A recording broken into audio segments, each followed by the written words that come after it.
This is BNN. JV Bruin News Now is made possible by the generous support of Brown Bottling Group, Capital Ortho, Salamukis Madison, Blue Sky Landscape and Management, and these fine sponsors.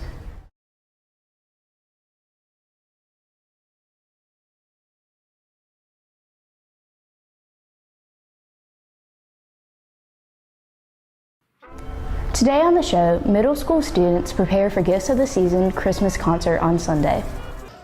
Some Bruin Middle School athletes juggle several sports at once.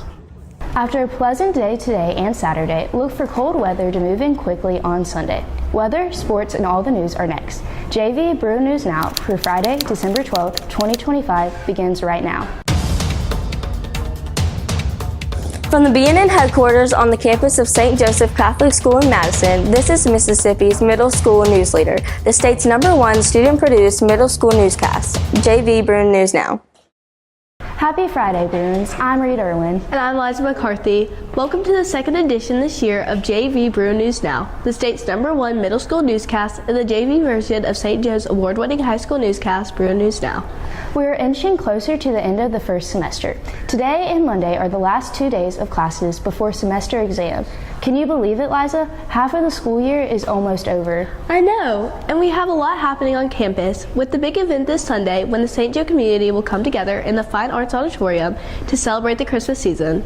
That's right. The wildly popular annual Christmas concert, Gifts of the Season, starts promptly at 2 p.m. Sunday. It's always a great way to officially usher in the holiday season. And I can't think of a better way to start today's show than to look at fellow middle school students who are ready to participate in the concert. JVBNN's John Ciuffani has more.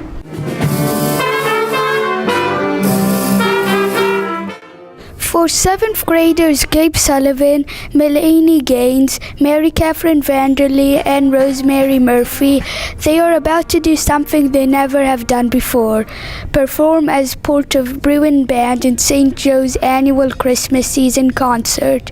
Gifts of the Season is an opportunity for new students to get to experiencing performing and get to experiencing what the performing arts are like over here at St. Joe. 7th graders say they are excited to show out their talent and what they have learned this semester in band class.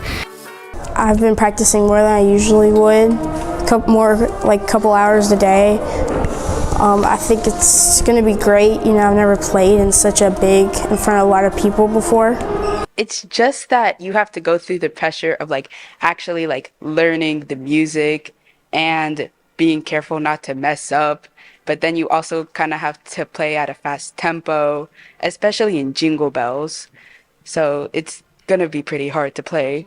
St. Joe has been staging Gifts of a Season for years. The annual concert features Bruin student musicians performing a variety of classics and contemporary seasonal songs. The Spirit Steppers dance team also will perform, and Bruin art students will also sell their own artwork, including Christmas ornaments.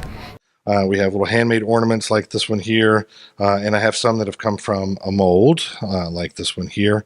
But we'll have these for sale. We'll be selling these for $5 a piece as a fundraiser for our department, helping us buy some of the equipment and things that we need for the ceramics department.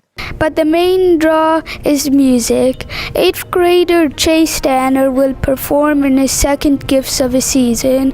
He enjoyed last year and can't wait for this year's program. It's pretty fun. I did it last year, and it's always nice. The Christmas spirit, it's always fun. Gifts of a Season is exciting for a lot of people, including me. I'd be there playing my saxophone and the piano.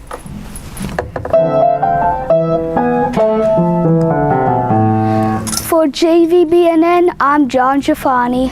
Thanks, John. Gifts of the Season is always a great event. It really does get you in the Christmas spirit. I'm looking forward to attending my first one as a student at St. Joe. I'm looking forward to it too. Sticking with a religious theme, students in Miss Megan Westbrook's 8th and 9th grade classes created projects for their class and then placed them on display in the St. Joe Library. 9th graders formed teams, chose an Old Testament story, researched its meaning, and wrote a short academic report. They also built a 3D model that brought their story to life. The models were on display. Joshua leading the Israelites to the promised land, but the fortress of Jericho was in their way, and this fortress was meant to be impenetrable, so nobody could destroy it. Joshua prayed to God for a way to get past the fortress. The people of Israel marched around for 6 days, and on the 7th day, they blew their trumpets, and the fortress of Jericho fell down. Meanwhile, 8th graders took on the Gothic Cathedral building project, in which teams became a medieval building company. They designed a detailed model of their proposed cathedral, which was also in display in the library. My 8th grade class, we're learning about cathedrals because we're about to get into the Middle Ages next semester. So we always learn about the architectural features of the cathedrals. And then for my 9th grade class, we learned about the Old Testament. Earlier this week, on Monday, Dr. Stephen Cheeseman, president of the National Catholic Educational Association, visited St. Joseph Catholic School. St. Joe was one of several visits on Monday, part of Cheeseman's Bright Lights of Catholic Education tour. The purpose of this tour is to understand the unique challenges and opportunities Catholic schools face from pre-K to 12th grade. The tour is also a way for Cheeseman to listen and learn about how schools foster faith formation, deals with affordability, and maintain academic excellence. I travel around the country and I visit schools, and there's really two purposes. The first purpose is to learn about the school, learn about the diocese, try to find out what the needs are, how we can better support, but then also the other piece is to celebrate the school. As we said earlier, semester exams are a few days away. St. Joe will have a full day of class Monday, then semester exams are Tuesday, Wednesday, and Thursday for grades 8 through 12. Dismissal will follow the second exam each day. Christmas vacation will begin Thursday after the second exam for students in grades 7 and 8. Christmas break will begin for all other students immediately following the only exam offered Friday.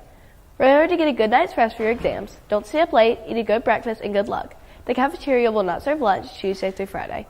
Auditions for the spring musical Disney's The Little Mermaid will take place after school on Monday, December 15th.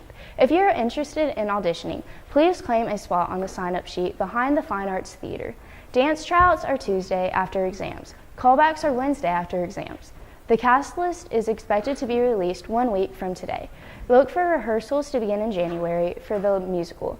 The Little Mermaid will have a 3-day, 4-performance run in the St. Joe Fine Arts Theater beginning Thursday, April 15th. Cast and crew for St. Joe's Fall Play Queens took the production last week to Starkville at Mississippi State University for the Regional Drama Festival sponsored by the Mississippi Theater Association. Queens tells the story of King Henry VIII, who was caught in purgatory and forced to relive the sins he committed against his queens. While the play did not place in the competition, Chambly Azell and Ileana Blunt, 2 cast members, were named to the All-Star Cast for Drama Fest 2025. We just got back from Drama Fest this past weekend. It was a really successful week. We had a preliminary competition where we got a lot of really great feedback that we get to carry into our next competition in February, so we're excited about that. Coming up, Abigail Baldwin has your weekend weather forecast. And Hank Douglas and Owen Holcomb have the latest in Bruin sports. Don't go away. Sports and weather are next. Hello everybody, I'm Hank Douglas. And I'm Owen Holcomb. Are you ready for Bruin Sports? We are. Welcome to the Bear Trap.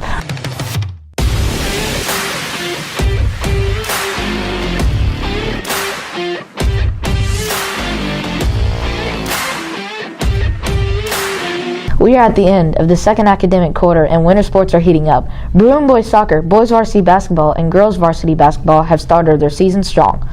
Soccer had a particularly strong start with 4-0 record.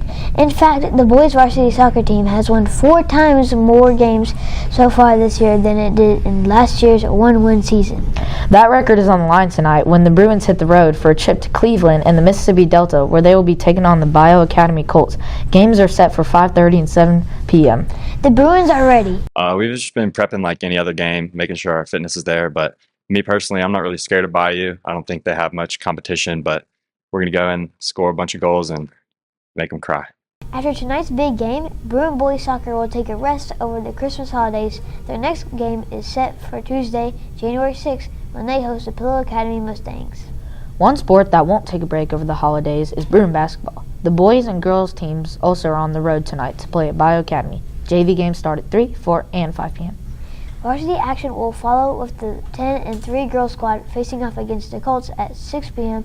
and the 9-1 boys team following right after about 7:15 p.m. Week we've been preparing for Bayou Academy, and they're like a very well-rounded team. So 1 through 7 on their team, they're pretty much interchangeable. So they can all pass, they can all shoot. They like to dribble drive. So it kind of makes it hard to game plan for a team like that. One of the more interesting things about St. Joe athletes is that some students in high school and in middle school play more than one sport throughout the school year. What makes that particularly impressive and even a challenge is that sometimes those sports overlap.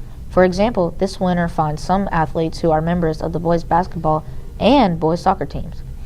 BNN's Addie Griffin spent some time talking with athletes who play more than one sport this winter. She was more in this report. Middle school can be a challenging time for the students, and St. Joe is no exception. That's especially true for the middle schoolers who play more than one sport. I just have to use my time very wisely and stay on top of things. I can't, late at night, I just got to do everything. I can't let it go because one bad grade, they're just going to build on each other. So I just have to stay on top of things. Always try your best, no matter what anybody tells you. Know that you can just do anything that you think you can. Just live up to your dream, I guess. Sutton has played soccer for 10 years. He also plays baseball at St. Joe. Ian Burks also has played soccer for 10 years and is a member of the Bruin basketball team.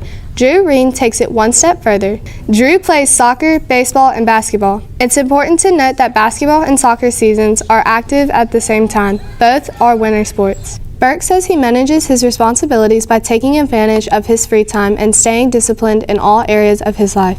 I really like it. I like the opportunity Coach Denman has given me to just play with the guys and learn more about the sport. For Davis, he believes success comes from giving your best effort on the field and in the classroom. He believes students should stay true to their dreams. Kind of just started as a young age, and I kind of just kept doing it. Playing one sport and balancing schoolwork is hard enough, but playing more than one sport and successfully doing your schoolwork like these guys is impressive. From JV BNN, I'm Addie Griffin.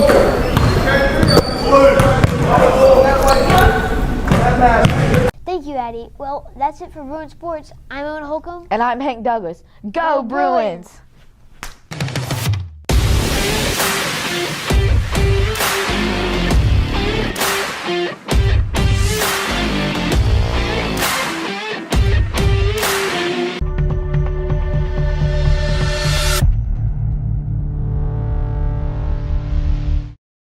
Hello everyone, I'm Abigail Baldwin with your JV Bruin News Now Weekend Weather Outlook.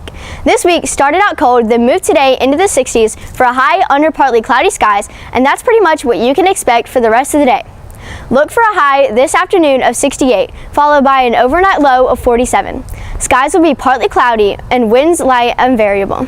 No rain is expected sunset tonight at 4:57 p.m. On Saturday, look for a high of 65, followed by a cold overnight low of 38. Skies will be partly cloudy in the day, becoming mostly cloudy at night. Looking for rain to move into Saturday night with a 40% chance of showers. Winds will be from the southeast at 5 to 10 miles an hour, shifting to the north at 5 to 10 miles an hour at night. Sunrise Saturday is 6:54 a.m. with sunset at 4:57 p.m. Sunday looks to be a cold one with a high of 42 and an overnight low of 22. A hard freeze for Sunday's night. Skies should be clear and no rain is expected. Winds will be from the southeast at 5 to 10 miles an hour. Sunrise Sunday is at 6:55 a.m. and the sunset is 4:57 p.m. That's it for your weekend weather outlook. I'm Abigail Baldwin for JV Bruin News Now.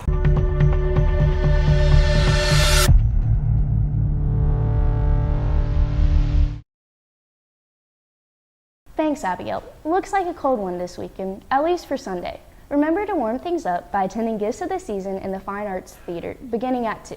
Temperatures in fine arts should be nice. Here's a new periodic feature at Bruin News Now, the B&M Bruin Alumni Spotlight. Every once in a while, B&M will highlight a St. Joe alumnus and share news about what they have been doing.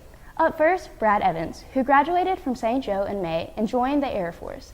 Brad, who is stationed in Montana, visited campus briefly last week while in town on leave for the holiday. Air Force it has a lot of opportunities.